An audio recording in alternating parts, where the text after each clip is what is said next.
La giornata di tensione al quartiere Ferrovieri è iniziata presto al mattino. Verso le 5 sono arrivate le prime pattuglie delle forze dell'ordine in via Maganza.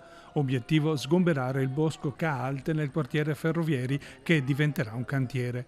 Gli attivisti che occupavano da mesi l'area hanno lavorato fino alla scorsa notte per realizzare barricate e ostacoli a ridosso del cancello d'ingresso. In molti si sono incatenati alle strutture. È stato necessario l'intervento dei reparti mobili di Padova per sollevare di peso chi ha opposto resistenza passiva, per permettere ai pompieri poi di smantellare gli ostacoli. Vale la pena, signora? Vale la pena?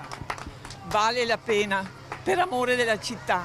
Mi dica lei se non vale la pena salvare questa meraviglia. Ci stiamo parlando di 14.000 metri quadrati di area boscata che ci aiutano a respirare, che abbattono le polveri sottili, che catturano l'anidride carbonica in una città che soffoca. Cioè, io sono una cittadina di Vicenza che ha paura per i propri figli, perché qui si respira aria malata, e per fare questa opera inutile mi stanno tirando, mi scusi.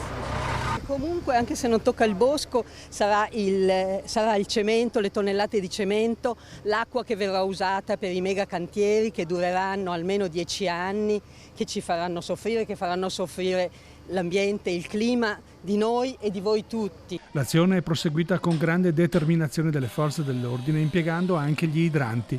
Non ci sono state però per il momento reazioni violente allo sgombero. Siamo per le manifestazioni, siamo per una modalità di lotta che presuppone la presa di posizione. La presa di posizione non è violenza da parte nostra, e presa di posizione a volte vuol dire alzare la voce, e alzare la voce non vuol dire essere violenti.